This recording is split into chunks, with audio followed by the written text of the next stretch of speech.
Welcome to our talk. It's called Honeymonkeys, Chasing Hackers with a Bunch of Monkeys. And my name is Sebastian Wolfgarten, and this is Krisztian Pillar. We run a website called devtarget.org. There's not much content yet because we're in the process of redesigning everything. But I hope you enjoy this talk, and all the material is going to be available on our website as well. Okay, so we have thought about the following agenda. First of all, we're going to introduce ourselves. We're going to talk about traditional honeypots. Then we're going to talk about honey clients, also known as honeymonkeys.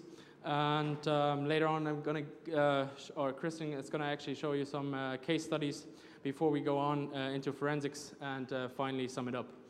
Okay, so maybe Krisztian can, all right. Okay, that's me. I'm Krisztian Pillar. I'm working as an IT security expert at the European Central Bank at the moment. I'm a former Ernst & Young employee. This is important because we met Sebastian at Ernst & Young. We were colleagues there, and that's how our work together started. Yeah. Okay, As said, my name is Sebastian Wolfgarten. I'm currently studying security and forensic computing in Dublin. Before that, I graduated in the University of Stuttgart. And I'm with Ernst & Young for a couple of years now, and I usually work as a reviewer and author for Addison Wesley and Variety and various other magazines. Yeah, so we go on to now the interesting stuff. Okay, so first of all, what is a honeypot? Maybe we can make a little poll. So maybe raise your hand if you don't know what a honeypot actually is. Okay, so 4 people, so that's grand. No, actually, a honeypot is just a system that's there for the purpose of being exploited, attacked, exploited, and obviously compromised. Okay, so the thing is, what would a typical installation of a honeypot in a corporate environment would look like? That's probably it. You can have honeypots basically in every part of your network. You can have it in your LAN. You can have it in your normal client area. You can have it in your DMZ. You can have it everywhere. You can have it even in databases. So, but this time we're not going to talk about honeypots. We're going to talk about a quite new concept, which is called honey clients. So, what is a honey client? A honey client is basically instead of just installing a system which is meant to be scanned, attacked, and compromised, you actively go out, you take a client, let the client send requests to the web and basically surf through websites, and then you analyze what those websites did to your client. Okay? So what you want to do is you want to find out whether a certain website is actually malicious or not. That's actually the purpose. So you want to find, for instance, if you probably have heard about the problem that exists currently with Windows meta files. I think it came out yesterday or maybe the day before. If you go to fsecure.com/weblog, you can read every detail about it. Basically, it's a 0 day for Windows, and there's no patch at all. And people found out about it because they visited basically a malicious website that was just because you visited the website. Your system got infected immediately with the 0 day. Okay, and for those purposes, a honey client is actually perfect because a honey client will actually take a list, and we've implemented a software which would do that for you and would visit those websites and analyze what those websites did to your host. Okay, so instead of being rather passive, you're actually actively exploring the web for certain vulnerabilities. Okay, so as I said, you take a list of URLs and you visit them one by one, and do a comparison of what happened to your host before you actually visit the site and afterwards. Okay.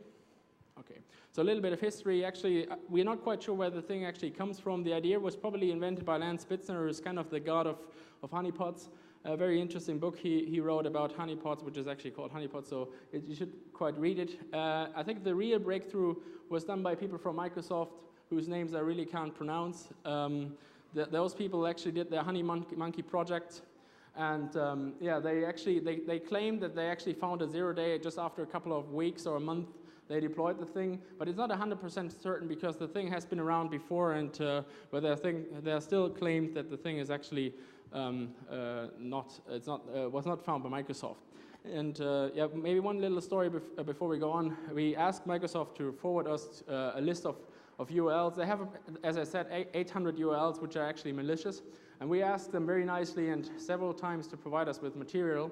And they always said to us simply to fuck off. And that's why we put the following slide in there, just to thank them, basically. And, yeah. So that's our thanks for them for not sharing the material with us, okay? Yeah, so we come to our keep it simple and stupid implementation of a honey client, which will Krisztian actually present. Okay, so I don't know if you, or please raise the hand who did not read that Honeymonkey white paper from Microsoft.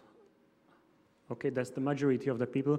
So in that white paper, Microsoft describes a quite sophisticated system of a honey client. What they did, they had several virtual environments linked to each other. So, for example, firstly, virtual environment containing Windows XP without any patches and service packs.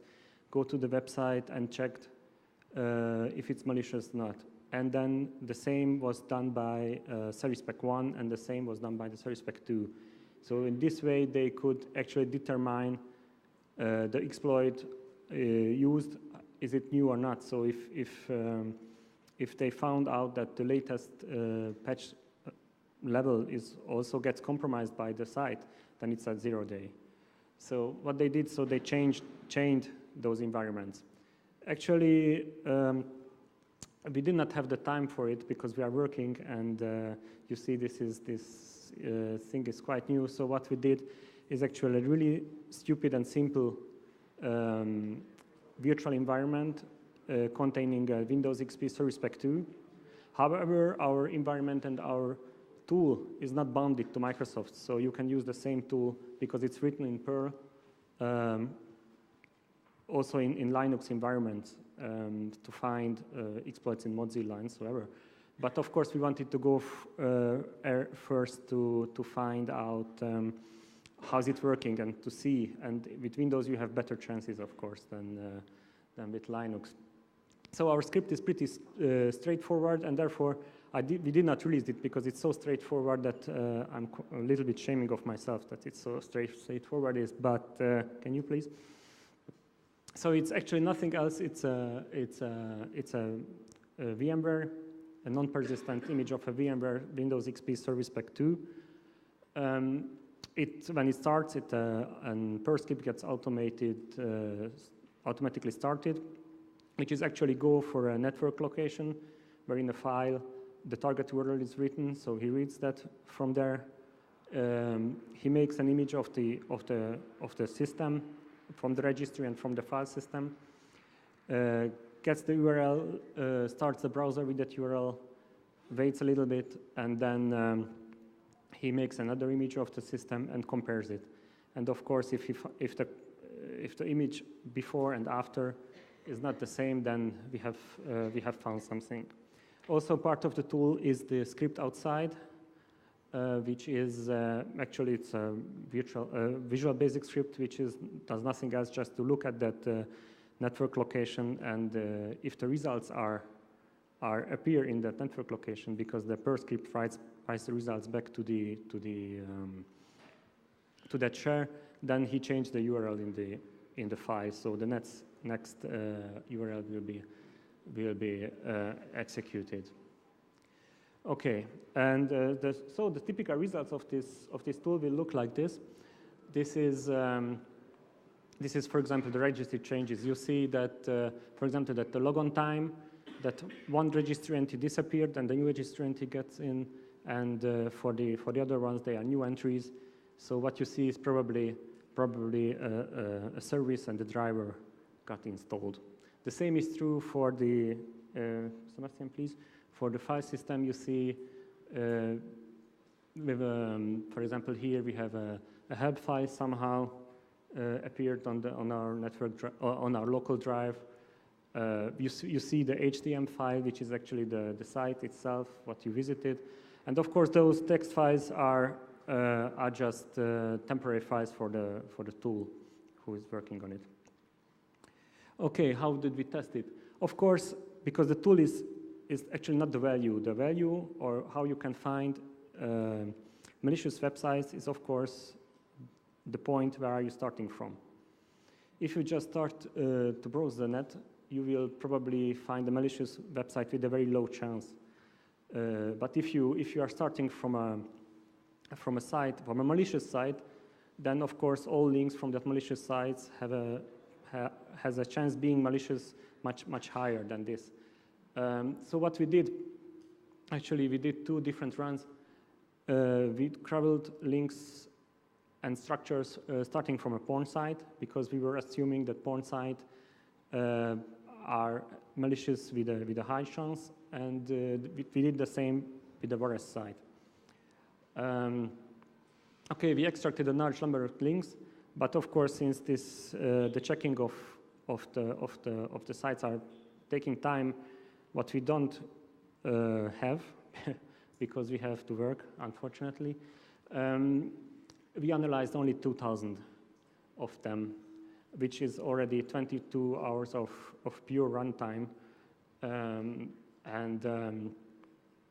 of course the time additionally required for the analysis. So there is a question, for a little surprise, that what do you think the percentage what we found malicious?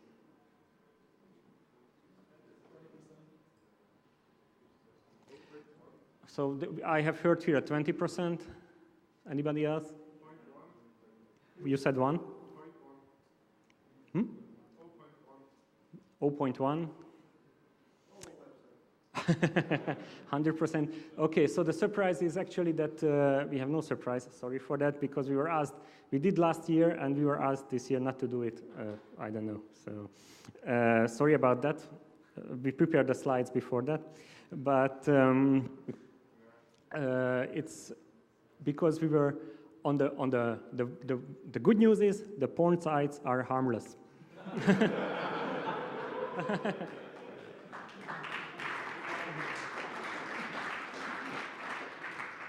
So this is probably because they will lose clients if they would infect them. For the virus-related sites, it's depending really on where you start, but 1-2% were malicious. Of course, the maliciousness can be in several different nature, and we will talk about this one later. Okay, this is I already talked about one. That this is how we started. We selected the links just by entering in the Google virus and pick up a random site, and we started from there. And we only found Internet Explorer exploits in this time. But since we were browsing with an Internet Explorer, yeah, this doesn't mean a lot. We will try, and in the future, try with Mozilla as well. Okay. Okay, and I get back to Sebastian. Okay. Yeah, so there's actually many things for us left to be done, and maybe people in the audience get attracted by the idea of Honey clients, and maybe you want to join us. What we have to do is, first of all, we have to find more websites that are actually malicious, and especially those websites that will attempt to exploit your system if you're on a Windows system, but also if you're on any other operating system, let's say Linux. I think we're going to see this next year, probably because last year we said, for instance, here at the CCC that malicious software will at some stage try to detect VMware and will try to behave differently when it's running inside VMware, from just preventing you from analyzing it.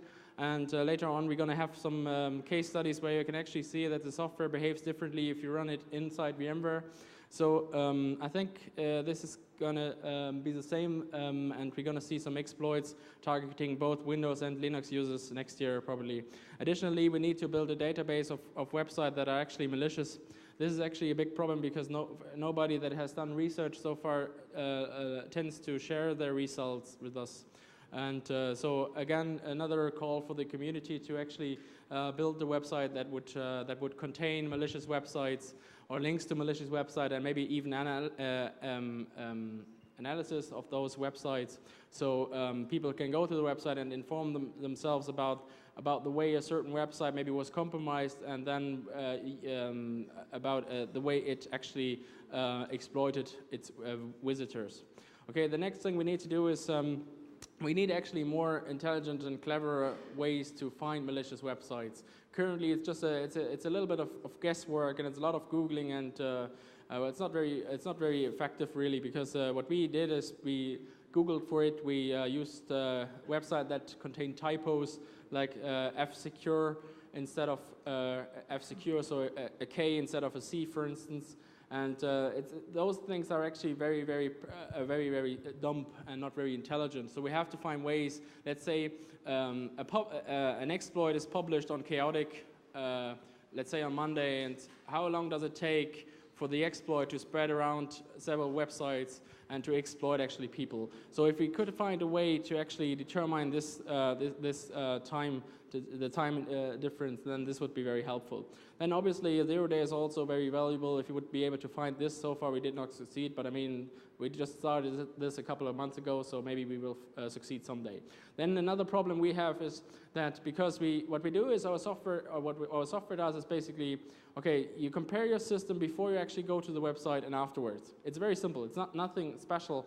It's a little bit, very little bit comparable to actually an IDS, a host-based IDS, although it's not very intelligent, as I said. So we need more intelligent ways to actually tell whether a website has exploited your system or not. So we need to determine, did it do any kind of memory based modifications of the system. For instance, if you think of rootkits that would on Linux, for instance, on Windows, it's pretty much the same. It could hook a system call, and we wouldn't be able to determine this because we simply don't look for those stuff. Okay, so we need to find a way to actually to analyze the memory of a running system. Obviously, there are forensic tools for this, but our tool is just an automated Perl script basically, and it's not capable of doing this stuff so far. But I mean, this is stuff which has to be done in the future, so we see where we're up to. Okay, then the next thing is, as Krisztian described, Microsoft has set up like a chain or a loop of honey clients basically. So the first system goes to one website, it is exploited. Okay, then the second system with a different software installation goes to that site as well, and they compare whether they both are exploited. So then you know, okay, let's say Windows XP with Service Pack 1 and this version of Internet Explorer is exploited. But maybe with this update it is not. So you can directly determine the software configuration a certain website is targeting, okay? So what we need to do the same. We need to set up a kind of coordinated and chained way of having honey client installations. Then obviously what we need to do as well, although this is actually quite easy, we need to obfuscate the use of VMware, because we use VMware because it's a good piece of software in my opinion, and it's pretty convenient. And as I said, some of the malicious websites, as we predicted last year, they actually try to determine am I being visited by a user that actually runs Internet Explorer or Windows in a VMware system. Okay, so whenever this happens, maybe, okay, so if you want to go to malicious websites, maybe or if you want to take a look at grey porn, then maybe use VMware to surf, because you're not going to be exploited because the things are detecting you're using VMware and the malicious code is not run. Maybe this is a feasible way, although I don't think that 16 colors are that nice inside a VMware box, so you maybe want to have the full picture of whatever you look at. So we may need to do a lot of work there, and yeah, if you want to join us, our website is devtarget.org, as said. Okay, so yeah, we come to another implementation which is actually quite interesting. It has been done by a girl called Kathy Wang. She presented already her idea at presentations or conferences such as TorCon, for instance. And she has written a software which is actually quite similar. It's probably better, but never mind, as our software. It's honeyclient.org, and she's written a Perl script that basically, it includes a proxy, and it will be sitting in between your browser and the target web server, okay? So it will analyze all the data that is flowing between yourself and the target website, and it will store all the links and all the data and keep it there for later analysis, okay? So it's pretty straightforward as well, and it's pretty intelligent. Well, it's simple, but it's also an intelligent way of doing this thing. Okay, so go back. sorry, I forgot something, because I want to mention this because I'm also studying at DCU, at the Dublin City University, and by the way, if people are interested in graduating in IT security, they have a very, very interesting program which I'm currently undertaking, so if you're interested, you can contact me some stage. But never mind, the people that study at DCU, last year they wrote an extension to Honey Client, which will actually, what it does, it actually analyzes spam messages, and it extracts all the URLs from those spam messages and goes on and visits every single URL that has been included in those spam messages. And so what you can do with this is basically you can find the correlation between spam and malicious websites. Okay, so you can try to figure out what percentage of websites or people that actually produce spam are also malicious. I mean, they might be malicious in their own nature, but I mean malicious in the way that they actually target users. Okay. Okay, so we come to our case studies. We have two nice case studies, and the first one is actually a warning. Okay, this is about private investigation, so we want you to get yourself your own system, set it up in VMware, whatever you want to use. QEMU is nice as well. So basically, go to those websites mentioned here, but beware that you will be infected with spyware and all other sorts of malicious software. But I mean, this is about private investigation. This is a CCC Congress, so come get some and get infected, because I mean, that's what the fun is all about, okay? So the nice website here. Okay, this is not for you to see, okay? Okay, so a very nice website is actually cracks.am, and yeah, cracks.am is basically websites, you know, where you can get, oh, I have this Uber music tool and I want to use it now, so I need a crack now. Yeah, okay, so I go to astalavista.box.sk or whatever the thing is called, and I type in whatever tool I want to use, Half-Life 2 crack or whatever, and one site I'm going to find is cracks.am, for instance. And but beside those kind of nice pop-ups, you will also get some sorts of cracks and other tools. So for another small surprise, maybe you can find the first failure in the picture, or the first interesting thing at the picture, except the two ladies. Yeah, what's unusual about this picture, maybe? Black box sensor. Yeah. Okay, beside this black box and anything in between here and maybe here, and yeah, it's not fine sex partners in Frankfurt. Okay, so so okay, no, but it's maybe not that obvious. But the thing is, you can only see one task running, although the thing has opened up several pop-ups. So this is different to what a normal Windows system would usually do, because you would see, for every pop-up that you have, you would see a certain window running. So this is different from the normal Windows behavior. Okay. This is actually to avoid pop-up. Yeah. So in pop-up blocker are not going to work on this website, I think. Okay. So we go on, and this stuff is actually created by a very nice website. It's called yoursidebar.com, and well, they really help you to surf in a different way, because they infect you with malware.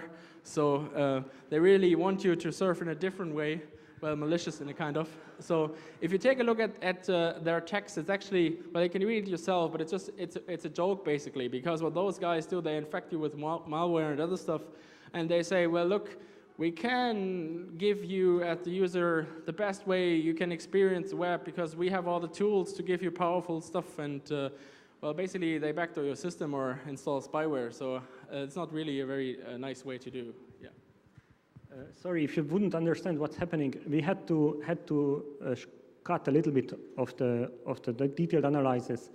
So therefore, if you find that some parts are missing, they are missing, but you will find them in the full uncutted version, what we will show you. So actually what here happened, the site uses an exploit to install an adware, and this is the provider of the adware.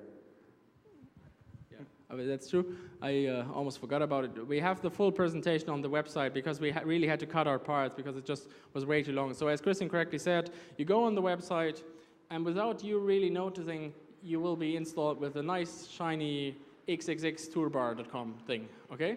And the people that produce xxxtoolbar.com or the nice shiny toolbar are actually those guys. So, and inside the software, they have several references to this website. And what they also have is they actually detect, is VMware running or is it not? So if VMware is running, then basically the malicious part of the software will not be executed. So this prevents people from actually analyzing the stuff inside VMware. So our approach, for instance, that we take, as Krisztian said, we have a non-persistent VMware image. We run the thing. We analyze it afterwards. And here on this website, it was the first website that actually prevented us from using this way, because simply it is not malicious whenever you use VMware. Okay, it's very easy to circumvent their detection, because you can simply deinstall the VMware tools and then the thing will work again.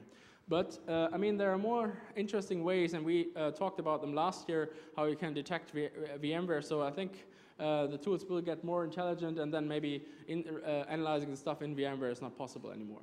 We will see what happens next year. Okay, then there are actually some very nice registry calls that the thing makes, because what it does basically, you know, there are several spyware companies around, and what this thing does is actually it tries to detect what other kind of malware or spyware you have installed on your system.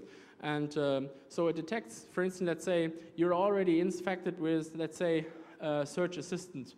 So it knows actually that the software is there and it can handle it automatically. So it might disable the other one and just in order to be the only one, okay? Okay, I think now we come to our summary. The thing is basically, cracks.am is just all about the money, basically. It's not really, well, it is malicious in the way that it installs spyware on your system. But then again, by using the toolbar, it's all about getting money for the people that actually run the website, okay? So it's not really about backdooring your system, or in our second example, we have an example of a botnet, for instance. It's not about malicious. It's not that malicious. It's just about the money. It uses a quite old Internet Explorer bug, and it's mostly targeting users that want to have a crack for a certain piece of software. So well, they want to be lead wannabe users, whatever they want to be, and they try to download stuff, and they actually get infected. So a kind of deserve what they get, I guess. So you should have like up-to-date browsers or software, and then you could prevent yourself from being attacked. Okay, so we come now to our second example. Okay, our second example is actually molecularmultimedia.com. This is how the site looked like if on a sunny day. Nothing special. But on a not so sunny day, you might see that Windows help is opening. JavaScript errors. Something saying like you dropped something on the taskbar and want to close themselves. So what the heck is going on here?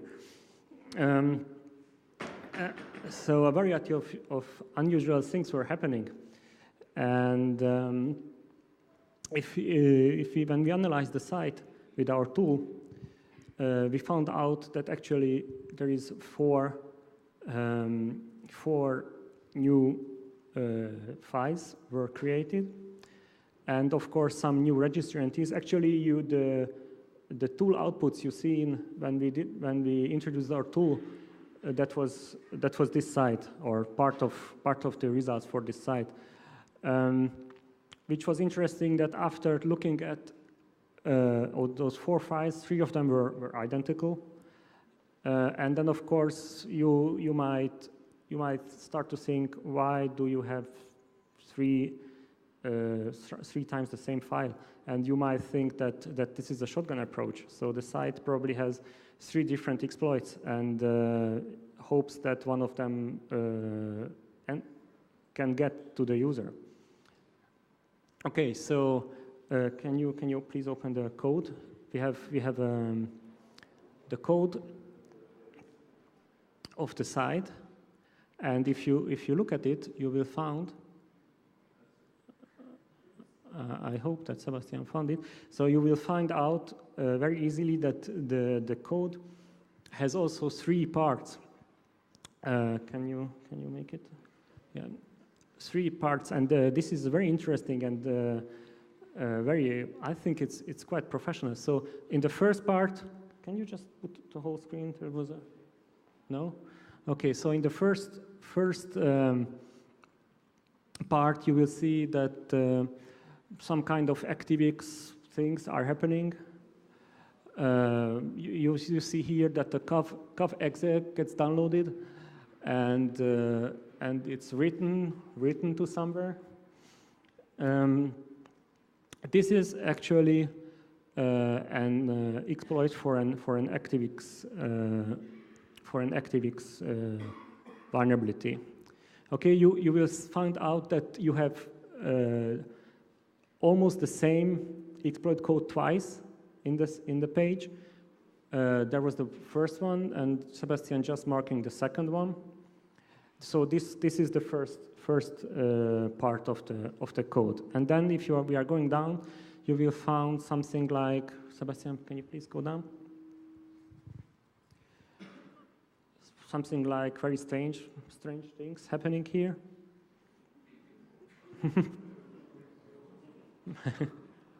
Okay, we will talk about this one. What the heck is it? And this is the second part. And the third part, of course, and the third part is you see that it is some kind of a Unicode encoded stuff. So these are the 3 major parts in the code, and you guessed probably by right now that this is the 3 exploit that the site containing. And this Unicode you can decrypt easily. And what you will find out that this is actually a delivery method for the encrypted code in the middle, and the encrypted code in the middle is the third exploit.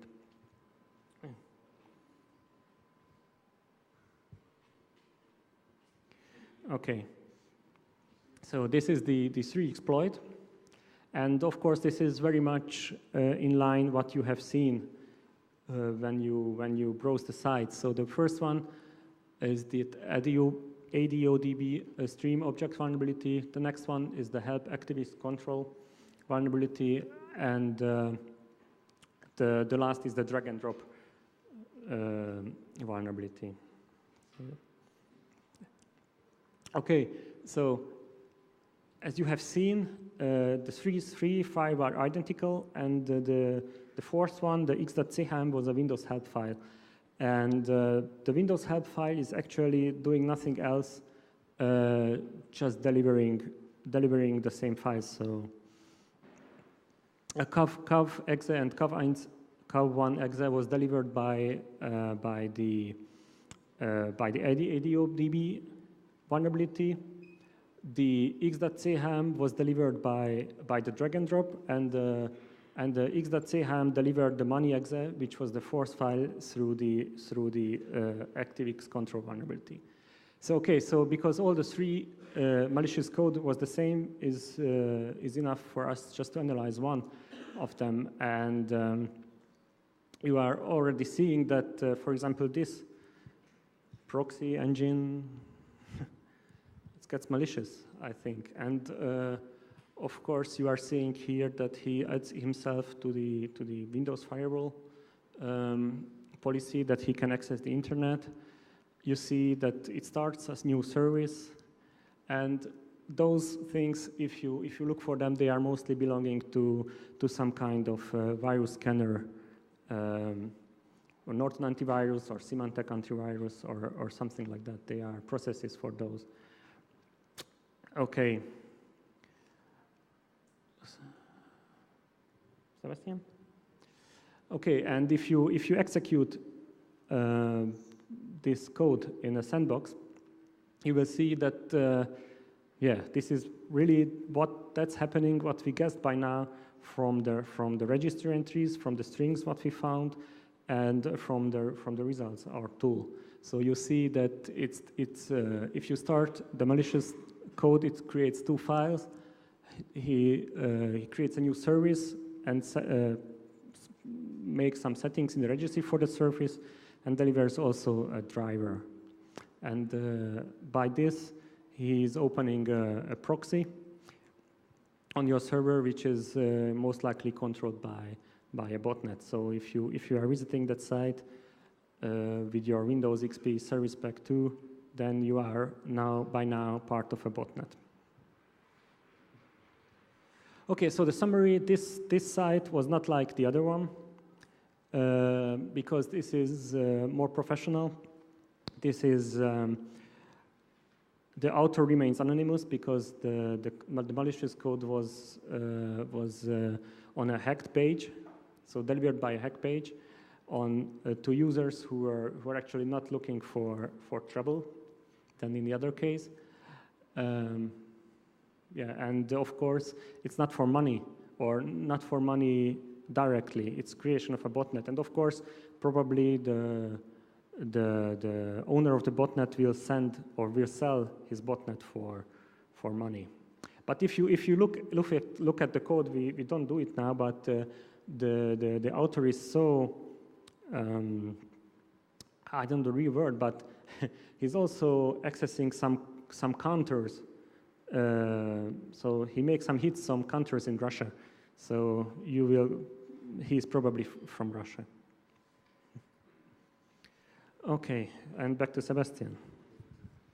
Okay, so yeah, we wanted to reverse engineer the file, but yeah, we already 45 minutes through the talk almost, so we said we couldn't really make it. But maybe one last part of the presentation is forensics, and it's really in a nutshell because last year we spoke, I think more than an hour about forensics, and I think you can probably spend weeks talking about it.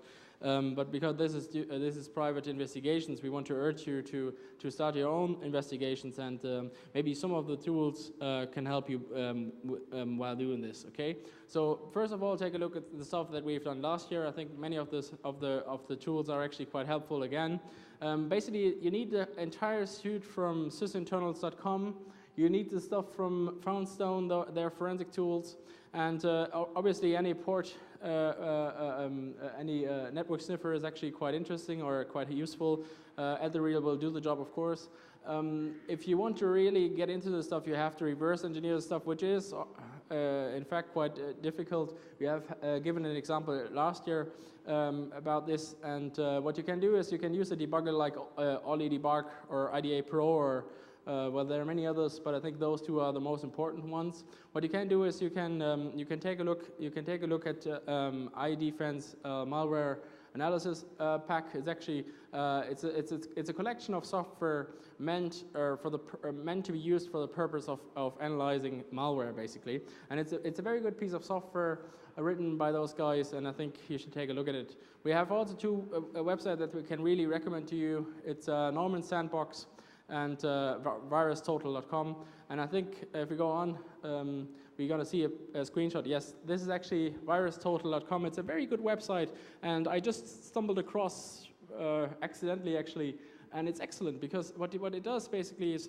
you submit a file, and it will scan the file, I think in about 20 or 25 virus scanners, okay, for you, and you get the result after a while. So it's excellent. Okay, I know this screenshot is not quite readable, but basically what it does, what it says is, I've uploaded the file money.exe. That was the file that was created by the exploit of molecularmultimedia.com, which was, as we said, compromised.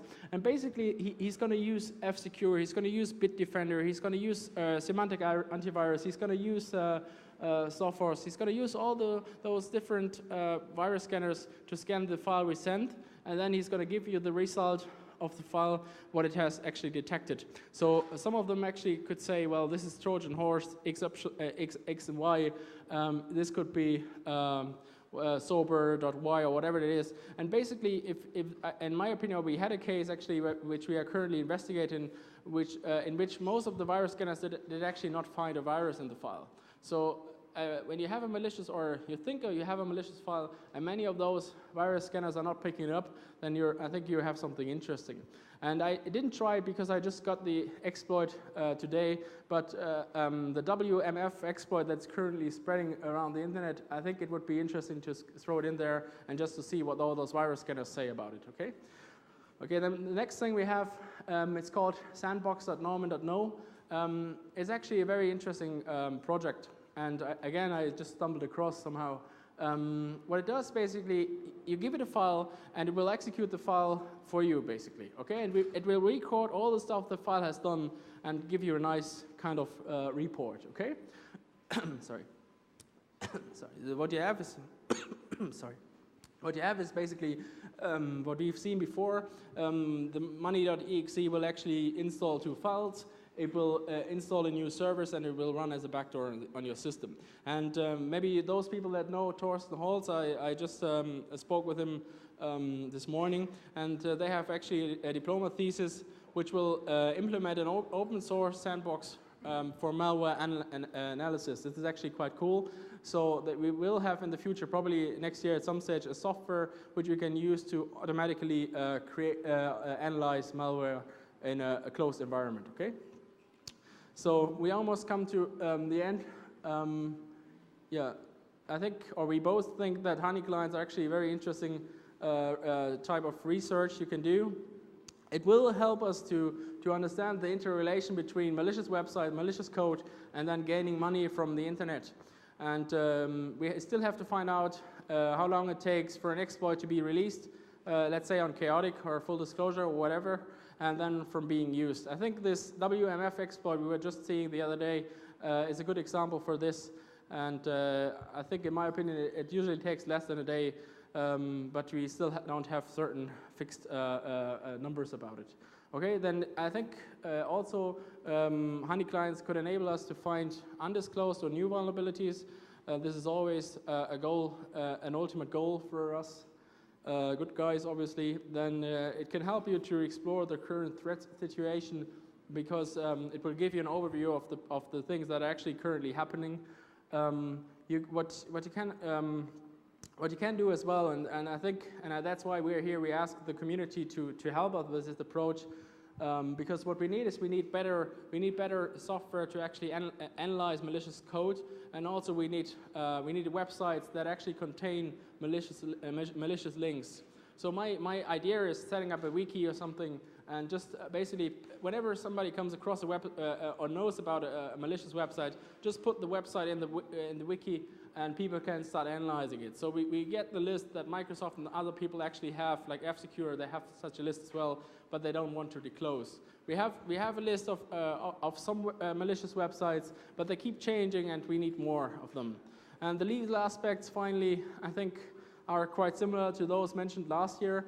I mean, it is always a problem is, okay, let's say, okay, we had a big discussion last year, and I don't want to start it all again, but because we can do this later on in the bar if you want to. But I think the legal aspects are quite the same. If you have a honey client that goes to a website, is being exploited, and then is used, let's say, in a botnet, then the question is, are you as a user reliable for this? Obviously, we are not lawyers, and well, some might blame Microsoft, some might blame the users. We still don't know, but this some of the stuff you have to be aware of. And yeah, I think. Yeah, I just want to add that there is a very thin line. I would make the comparison like if you lost a knife on the street, that's not a crime. But if you throw the knife into a prison, and somebody will be killed by this knife, it might be a crime. So that's a very thin line, and this is not. Yeah, but if you remember the talk before, yeah, maybe we should take the anarchistic approach and yeah, just do it. Okay, so